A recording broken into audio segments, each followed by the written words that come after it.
अब हम लोग एक्सरसाइज 2.2 का थर्ड क्वेश्चन सॉल्व करने जा रहे हैं। थर्ड क्वेश्चन को पढ़ते हैं। The base of N isosceles triangle is 4/3 centimetre. यानी कि एक आइसोसेलेस ट्राइंगल है।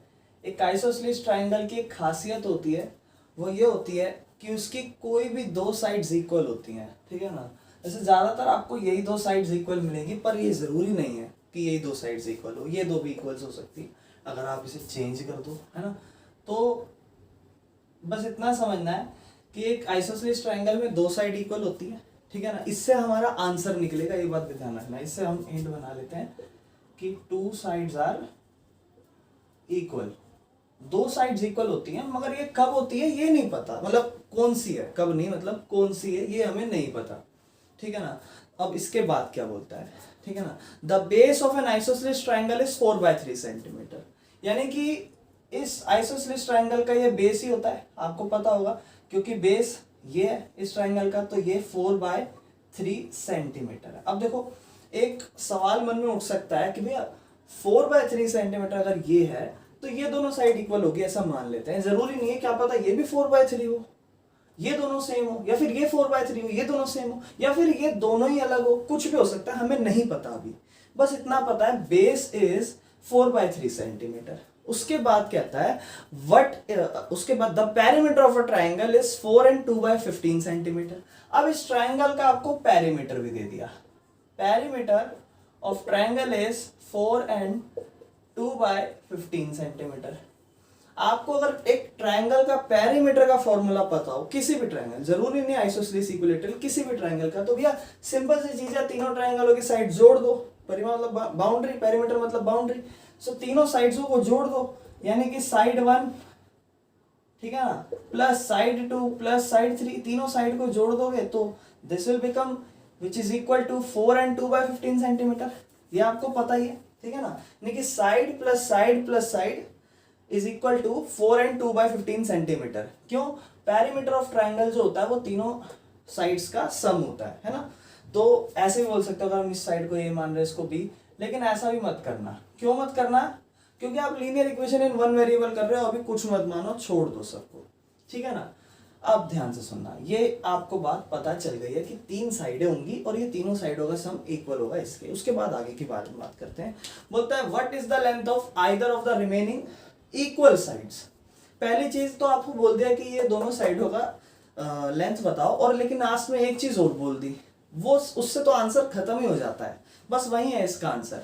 What is the length, length मांग रहा है, आइदर बची हुई, remaining equal sides. Equal side मतलब बची हुई इक्वल साइड, इसका मतलब ये दोनों साइड आपस में इक्वल ही है। तो अगर मैं इस साइड्स को x मान रहा हूं तो इसको भी x ही मानना पड़ेगा। तो बोलते हैं ना, let the two equal sides, let the two equal sides is x, rx, ठीक है ना। दो इक्वल साइड को हमने x मान लिया, तो आपको लेंथ निकालनी है। बस इतना सा तो आपको पता ही है, आपने कितने रेक्टेंगल, एरिया या पेरीमीटर्स, कितने सारे चैप्टर करे, वहां पे आपको पता है कि कभी भी एरिया पेरीमीटर दे देता है तो आपको साइड्स निकालने होती है और निकल भी जाती है। तो यहाँ पर भी आपको क्या दिया, पेरीमीटर दिया, तो आप साइड्स निकाल सकते हो। पेरीमीटर ऑफ ट्राइंगुलर फॉर्मूला अब क्या बन जाएगा, देखो अब हमारे पास तीनों स्ट्रक्चर, अगर एक साइड एक्स है तो दूसरी भी एक्स है, तीसरी तो आपको पता ही है। तो आप बोल सकते हो कि perimeter of triangle is x plus x, दो साइड हो गए ना equal, plus 4/3 and that is equal to 4 and 2/15। ये आपकी इक्वेशन बनी। क्लियर है यहां तक? इसके बाद x और x, कितने x भैया, 2x plus 4/3 is equal to, अब इसको थोड़ा सा ठीक कर लेते हैं, ये इस टर्म से मल्टीप्लाई होता है और ऊपर वाली से ऐड होता है। 15 4 60 and 2 62 बाय 15 वही नंबर रहता है। क्लियर है? ये तो इजी सी चीज थी। इसके बाद अब देखो, आपको वैल्यू किसकी निकालनी है, वैल्यू आपको निकालनी है x की। तो x के बगल में मैंने फिर पिछले क्वेश्चन में बोला हुआ है, पहले पड़ोस की प्लस माइनस की टर्म हटाओ, तो प्लस 4/3 है, इसको हटा दो, इक्वल के उस तरफ जाके क्या हो जाएगी, 62/15 माइनस 4/3 इज इक्वल टू, यहाँ पर सिर्फ 2x ही बच गया, ठीक है ना। अब इन दोनों टर्म 15 और 3 अलग अलग टर्म है, इसको सॉल्व करना पड़ेगा, तो एलसीएम लोगे तो 15 ही आएगा, ठीक है ना। तो 15 के टेबल में 15 1 नंबर पे, 1 को 62 से मल्टीप्लाई करोगे 62 ही आएगा। 3 के टेबल में 15 आता है 5 नंबर पे, 5 4 जा 20 एंड इसको जब आप सोल्व करोगे हो जाएगा 2x equal to 62 minus 20 will become 42 by 15। आप चाहो तो 42 बाय 15 को यहीं पे थोड़ा बहुत सॉल्व कर सकते हो, 3 के टेबल में आते हैं, थोड़ा बाद में कर लेंगे। 2 को भी हटा ही देते हैं ना यहाँ से, x की वैल्यू निकालनी है, 2 मल्टीप्लाई हो रहा है, या फिर आप ये बोल सकते हो ऊपर है नीचे चला जाएगा, तो ये हो जाएगा x is equal to 42 by 30 लिख सकते हो, या फिर आप यहाँ से 2 को 42 से काट भी सकते थे, आपकी मर्जी, जैसा भी आप सिंप्लीफिकेशन करना चाहते हो। x is equal to 42 by 50, ये अब आप 2 के टेबल से भी कर सकते हो, सिंपलेस्ट फॉर्म आपको आती है, ठीक है ना, या फिर 3 के टेबल से भी कर सकते हो।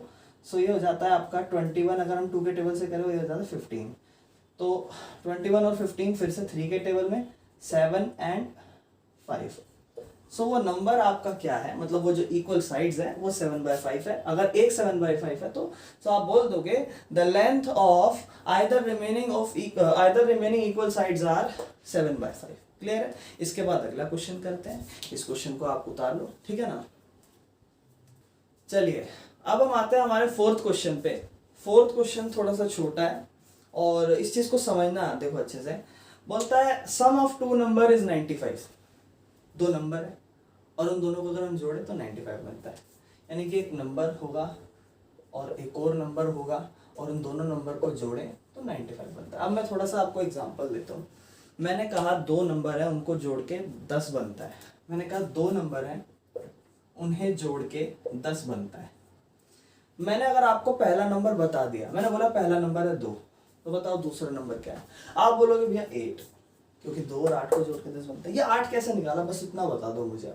आप बोलोगे पहला नंबर हमें पता चल ही गया, अगर हम दोनों के सम में से ये बड़ा नंबर है, इसमें से अगर हम ये पहला नंबर माइनस करते तो बचा हुआ दूसरा नंबर ही तो होगा। मतलब दूसरा नंबर पता लगाने के लिए क्या करा हमने कि भैया एक नंबर हमें पता ही है और दूसरा सम है, तो पहला नंबर पता ही है, उस सम में से पहला नंबर माइनस कर देंगे तो दूसरा ही तो बचेगा। बस इस बात को ध्यान रखना, यही चीज हम क्वेश्चन में भी फॉलो करेंगे। बस इस बात को याद रखना कि पहला नंबर आपके पास था 2, अगर मैंने बोल दिया तो दूसरा नंबर आपने 8 कैसे निकाला। आपने 8 निकाला सम में से पहला नंबर माइनस करके। बस ये बात आपको याद रखनी, यही क्वेश्चन में फॉलो करेंगे हम लोग, ठीक है ना। अब आपको बोलता है कि 2 नंबर है, उन 2 नंबरों का सम जो है 95 है। उसके बाद आपसे बोलता है if 1 number exceeds the other by 15। अगर एक नंबर दूसरे नंबर से 15 ज्यादा है, अगर एक नंबर दूसरे नंबर से 15 ज्यादा है, मैंने बोला 2 नंबर है उसमें एक दोनों का समय 10, मैंने कहा एक नंबर दूसरे से 6 ज्यादा है, तो अगर पहला दे तो दूसरा 6 ज्यादा 8, तो बताओ दूसरा दोनों का नंबर क्या है, वो दोनों नंबर क्या है ये बताओ, ठीक है ना। तो आपसे क्या बोलता है 2 नंबर है, उन 2 नंबरों का सम 95 है।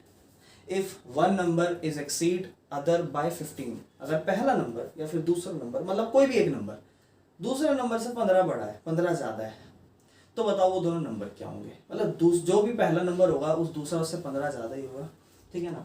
तो अगर हम बोले let the first number is x, let the first number is x,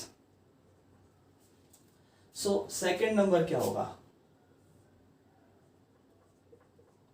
आप बोलोगे सेकंड नंबर जो भी है उससे 15 ज्यादा ही होगा। बस इतनी सी चीज है, क्योंकि क्वेश्चन में बोला है ना, अगर आप पहला नंबर x मान रहे हो तो दूसरा नंबर उससे 15 ज्यादा ही होगा, ठीक है ना।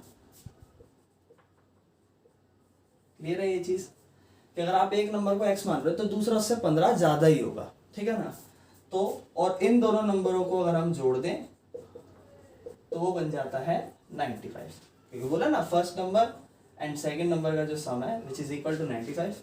अब इसको सॉल्व कर लेते हैं। x and x 2x plus 15 is equal to 95, plus 15 को इक्वल किस तरफ भगा दो, 95 minus 15 is equal to 2x, 2x is equal to 95 minus 15 80, x is equal to 80 by 2, x is equal to 40 and पहला number अगर 40 है तो दूसरा उससे 15 ज्यादा था, यानी कि 55 ही होगा, ठीक है ना। So second number is become x plus 15 which is 40 plus 15 and this will become 55. सो बिल्कुल सिंपल सा क्लियर था, एक बार फिर डिस्कस कर लेते हैं। दो नंबर उनका सम 95 है। अगर पहला नंबर जो भी है दूसरा नंबर उसका 15 ज़्यादा है, मतलब उस नंबर ऐड कर लो, किसी को भी आगे पीछे रख सकते हो, तो जो भी आपका नंबर है एक उस दूसरा नंबर उसके 15 ज़्यादा है, तो बताओ उसका वो नंबर क्या है। तो एक नंबर को एक ने एक्स बोला तो दूसरे नंबर को हम बोल सकते हैं कि वो पहले नंबर से 15 ज़्यादा है। सो पहला नंबर एक्स, दूसरा number x plus 15 which is equal to 95 and here are the values of these numbers. Clear है?